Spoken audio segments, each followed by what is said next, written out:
ఓం అస్మద్గురుభ్యో నమః. శ్రీమతే రామానుజాయ నమః. యో నిత్యమచ్యుతపదాంభుజయుగ్మరుక్మా వ్యామోహతస్తదితరాణి తృణాయ మేనే అస్మద్గురోర్భగవతోస్య దయైకసింధో రామానుజస్య చరణౌ శరణం ప్రపద్యే. కాశ్యపాన్వయ సంఖ్యాతం నారాయణపదాశ్రితం శ్రీమన్నారాయణం వందే యతీశ్వరశ్రియాజుషం.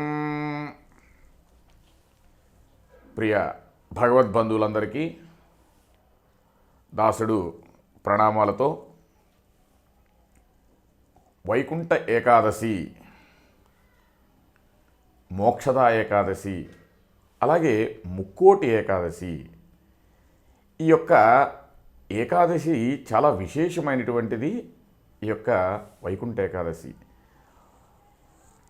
ఈ సూర్యుడు ఉత్తరాయణంలోకి మారే ముందు వచ్చేటువంటి మార్గశిర మాసం శుద్ధ ఏకాదశినే ఈ యొక్క వైకుంఠ ఏకాదశి అంటారు. అలాగే సూర్యుడు ధనుసులో ప్రవేశించి అనంతరం మకర సంక్రమణానికి మధ్య ఉండేటువంటి ఏకాదశి అని కూడా ఈ యొక్క వైకుంఠ ఏకాదశికి విశేషం. సకలమైనటువంటి దేవతలందరూ కూడా ఆ యొక్క శ్రీమన్నారాయణమూర్తి సంవత్సరానికి ఒక్కసారి ఈ యొక్క ఉత్తర ద్వారం గుండా అందరికీ కూడా దర్శనాన్ని అందిస్తారంట. అయితే ఈ యొక్క ముక్కోటి ఏకాదశి రోజున మనం 24 ఏకాదశులు ఉన్నాయి. ఈ 24 ఏకాదశిలో కూడా సంవత్సరంలో అన్నింటికీ కూడా ప్రాధాన్యత ఉన్నా కూడా ఈ యొక్క వైకుంఠ ఏకాదశికి చాలా విశేషమైనటువంటి ప్రాధాన్యత ఉన్నదన్నమాట. ఈ యొక్క ఏకాదశి చేస్తే 33 కోట్లటువంటి ఏకాదశులన్నిటికీ కూడా సమానం చేసినటువంటి ఫలితాన్ని ఈ ఒక్క ఏకాదశి ఇస్తుందంట. 33 మనసిండ్రు అని అమ్మ చెప్పినట్టుగా సకలమైనటువంటి దేవతలందరూ కూడా ఆ యొక్క పరమపదంలో ఉన్నటువంటి ఆ యొక్క ఉత్తర ద్వారం గుండా గనక ఆ యొక్క పెరుమాళ్ళని గనక మనం దర్శించుకుంటే ఆ వైకుంఠ ప్రాప్తి కలుగుద్ది అని చెప్తారనమాట. అలాగే ఈ యొక్క ఏకాదశికి మనం ఆచరించాల్సినటువంటి విధానం ఏంటంటే, 1 ఉపవాసం, 2 జాగరణ. ఉపవాసం అంటే అంటే దగ్గరగా, ఆవాసం అంటే ఉండడం, అంటే ఆ యొక్క శ్రీమన్నారాయణ మూర్తికి మనం దగ్గరగా ఉండాలంట. అయితే ఇదే రోజున భగవద్గీతను శ్రీకృష్ణ పరమాత్ముడు అర్జునికి ఉపదేశించినటువంటి రోజుకు కూడా చెబుతారు. అలాగే ఈ యొక్క హలాహలం ప్లస్ అమృతం కూడా ఇదే రోజుగా ఉద్భవించింది. అయితే శివుడు కూడా ఈ యొక్క హలాహలాన్ని ఈ రోజునే తీసుకున్నట్లుగా కూడా మనకి పురాణాలు చెబుతున్నాయి అన్నమాట. అయితే ఈ ఉపవాసము, జాగరణ అనేది ఈ యొక్క ఏకాదశికి ఏ విధంగా అంటే, శ్రీమన్నారాయణమూర్తికి మనం దగ్గరగా ఉండి ఒక స్తోత్ర పఠనంగా కానీ ఏ విధంగా అయినటువంటి కీర్తించడం, ఆ రోజంతా కూడా ఉపవాసంగా ఉండి మరుసటి రోజు యథాప్రకారంగా మనం ఉపవాసాన్ని మనం చేయించడం జరుగుతుందన్నమాట. అయితే విష్ణు పురాణం ప్రకారంగా ఏం చెప్తుందంటే, ఈ యొక్క వైకుంఠ ద్వారం గుండా దర్శనం ఇస్తున్నటువంటి ఆ యొక్క విష్ణు స్వరూపాన్ని ప్రతి ఒక్కరూ కూడా దర్శించుంటే ఆ యొక్క వైకుంఠ ప్రాప్తి ఉందని ఆ రోజు మనం వైష్ణవ దేవాలయాలన్నింటిలో కూడా చూస్తూ ఉంటాం. ఏది ఏమైనప్పటికీ కూడా అన్ని దేవాలయాల్లో కూడా ఉత్తర ద్వారాన్ని గుండా ఆ యొక్క పెరుమాళ్ళని దర్శించుకుంటాం. ఎందుకంటే సంవత్సరానికి ఒకసారి ఆ యొక్క ద్వారం తెరవబడుతుందన్నమాట. అయితే ఈ యొక్క ఏకాదశి అనేది ఈ పేరు ఎలా వచ్చిందంటే, విష్ణువు నుంచి ఉద్భవించినటువంటి ఒక శక్తి ముర అనేది, ఆమె ముర అనే రాక్షసుని సంహరించినటువంటి రోజు కాబట్టి ఆ ముర అనే ఒక శక్తి ఆ యొక్క విష్ణువు నుంచి వచ్చింది కాబట్టి ఆమె ఆ యొక్క ముర అనే రాక్షసుని సంహరిస్తుందన్నమాట. అందుకని మురరిపుం చేతోభజ శ్రీధరం, మురరిపుం, ముర అనే యొక్క రాక్షసుని, రిపు అయినటువంటి శత్రువుని సంహరించినటువంటి రోజు కూడా చెప్తాం.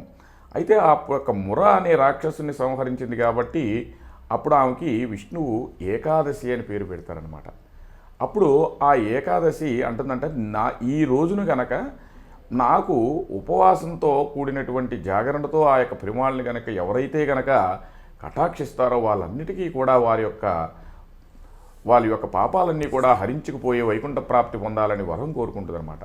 అప్పుడు ఆ యొక్క శ్రీ మహావిష్ణువు ఆ యొక్క ఏకాదశికి ఆ యొక్క విష్ణువు నుంచి ఉద్భవించినటువంటి శక్తికి వరం ఇవ్వటమే ఈ యొక్క ఏకాదశి విశేషం.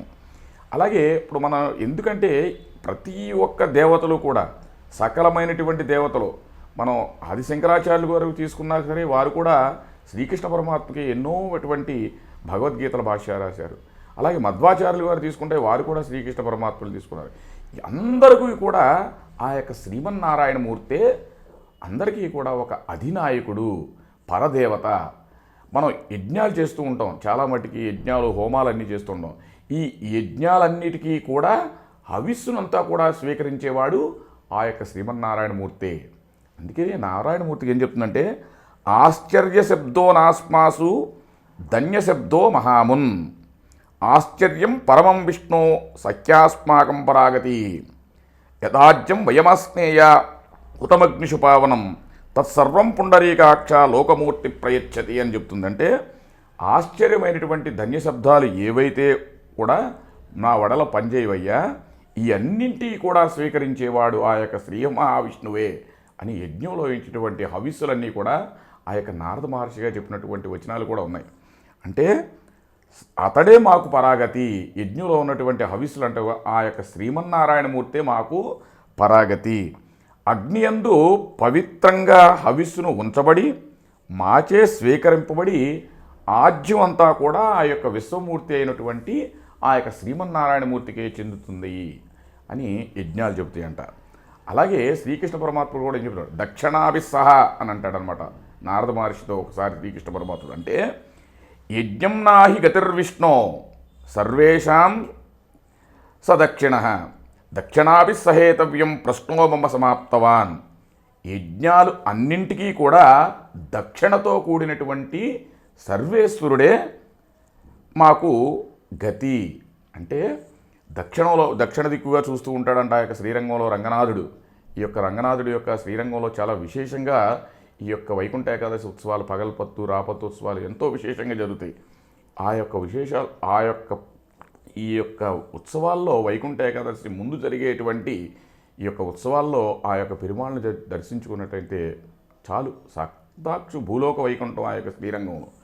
కాబట్టి అన్నింటికీ కూడా ఆ యొక్క శ్రీమన్నారాయణమూర్తి యొక్క శక్తినే తెలియజేస్తుందన్నమాట. అలాగే పరాశర మునీంద్రుడు కూడా చెప్తాడు, పరమాత్ముడు ప్రభు అయినటువంటి ఆ యొక్క శ్రీ మహావిష్ణువు మనసులో ప్రణమిల్లు అంటున్నాడు. పరమాత్మ ఒక సంకల్ప మాత్రాన్నే ఈ యొక్క ప్రపంచానంతా కూడా ఆవిర్భవించాడని కూడా చెప్తుందన్నమాట పరాశర మునీంద్రుడు. అంటే సృష్టి స్థితి లయకారకుడు అన్నింటికీ కూడా మూలం ఆ యొక్క శ్రీమన్నారాయణమూర్తి. కాబట్టి ఈ యొక్క విష్ణువు యొక్క ఆ వైకుంఠ ఏకాదశి రోజున మనం చేయవలసింది ఏంటంటే ఆ యొక్క పెరుమాళ్ళ యొక్క దేవాలయానికి, విష్ణువు యొక్క ఆలయానికి వెళ్ళి ఉత్తర ద్వారం గుండా ఆ యొక్క పెరుమాళ్ళని కనుక మనం దర్శించుకొని ప్రసాదాన్ని, తీర్థాన్ని కూడా ఆ యొక్క దేవాలయం ప్రాంగణంలో కూడా తీసుకోవాలని చెప్తుంది ఈ యొక్క ఉపవాసానికి. ఎందుకంటే చాలామంది ఈ ఉపవాసంతో ముక్కోటి ఏకాదశి రోజున కూడా తీర్థం, ప్రసాదం కూడా దేవాలయంలో స్వీకరించకుండా ఉంటారు. కానీ అది చాలా తప్పు. ఎందుకంటే మనకి అనంత సంహితలో కూడా ఒక వచనం ఉంది, ప్రసాదం కృపయాదత్తం విష్ణుభక్తోర్జితం యది ఉపవాసచ్చలానాత్తి తమర్బ్రహ్మఘాతుకా ఆర్ద్రా మలకమాత్రం తు నైవేద్యం పురోతో హరి నాచామో అగ్ని సంస్కార ప్రాసేధ విచేతతా అంతర్వర్ణై హీనవర్ణై సాంకార ప్రభృతైపి దృష్టం జగత్పతేరన్నం భుక్తా సర్వాగం. అంటే విష్ణు ప్రసాదాన్నప్పుడు ఎప్పుడు కూడా మనం పరిహసించకూడదు. మేము ఉపవాసం ఉండవని అనకుండా ఆ యొక్క దేవాలయం ప్రాంగణంలోనే మాత్రం ఈ యొక్క తీర్థం ప్రసాదాన్ని స్వీకరించాలంట, విష్ణు ప్రసాదాన్ని. అంటే ఒక్కొక్క పరమేశ్వర సంహితలో కూడా చెప్తుందనమాట, ప్రసాదం అంట తన యొక్క భగవంతుడు తన దృష్టి చూతే చూస్తాడంట, తన యొక్క దృష్టి అంతా కూడా ఆ ప్రసాదం మీద పడుతుంది. కాబట్టి ఆ యొక్క స్వామి యొక్క అనుగ్రహం ఆ ప్రసాద రూపేణ మనకందరికీ కూడా వస్తుందంట. కాబట్టి ఇట్లాంటి దృష్టి దోషాలు ఏవి కూడా మనకి దేవాలయం ప్రాంగణంలోనే మళ్ళీ అది కూడా. కాబట్టి తీర్థం ప్రసాదం ఏకాదశి రోజున తీసుకుని పరమాత్మునికి దగ్గరగా ఉపవాసం అంటే ఒక స్తోత్ర పఠనాలతో లేదంటే ఏదైనా జపాలతో, ధ్యానాలతో, సహస్రనామ పారాయణాలతో ఈ యొక్క జాగరణ చేస్తే ఆ యొక్క శ్రీ మహావిష్ణువు యొక్క సంపూర్ణమైనటువంటి కృపా కటాక్షాలు ప్రతి ఒక్కరికి కూడా ఈ ఏకాదశి రోజున ఉంటాయి.